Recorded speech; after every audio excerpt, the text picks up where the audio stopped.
কলেজের পাঠ চুকে যাওয়ার পর বাস্তব জীবন যখন সামনে এসে দাঁড়ালো, তখন আবির আর অনন্যার চেনা পৃথিবীটা এক নিমেষে বদলে গেল। অনন্যার পরিবার ছিল বেশ রক্ষণশীল আর সুপ্রতিষ্ঠিত। তারা অনন্যার জন্য সম্বন্ধ দেখা শুরু করল। পাত্র বড় ব্যবসায়ী, সচ্ছল পরিবার।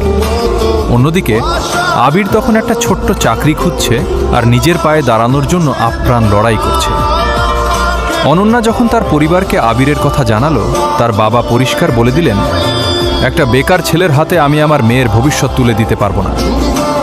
সেই বৃষ্টির রাত আর ভুল বোঝাবুঝি অনন্যার ওপর তখন বাড়ি থেকে মানসিক চাপ দেওয়া হচ্ছিল। আর এদিকে আবির একের পর এক ইন্টারভিউতে ব্যর্থ হয়ে চরম হতাশায় ভুগছিল। নিজের ওপর আত্মবিশ্বাস হারিয়ে আবির আস্তে আস্তে অনন্যার থেকে দূরত্ব তৈরি করতে শুরু করল। সে ভাবত অনন্যা হয়তো তার সাথে সুখী হতে পারবে না।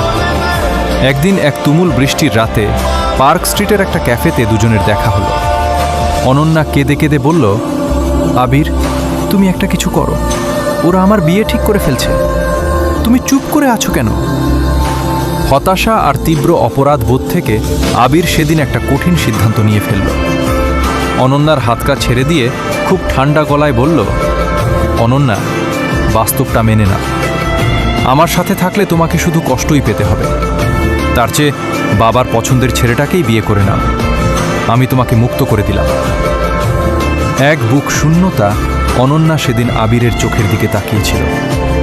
সে দেখতে চেয়েছিল এই কথার পেছনে কতটা সত্যি আছে, কিন্তু আবির নিজের চোখের জল লুকিয়ে পাথরের মতো শক্ত হয়ে রইল।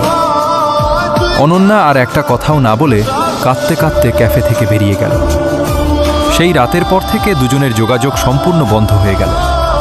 আবির ভাবল সে অনন্যার ভালো করল, কিন্তু ভেতরে ভেতরে সে জীবন্ত লাশ হয়ে গেল। আর অনন্যা, সে নিজেকে একটা ঘরের কোণে বন্দি করে ফেলল। তার হাসি খুশি রূপটা যেন এক নিমেষে হারিয়ে গেল। এখানেই শেষ নয়।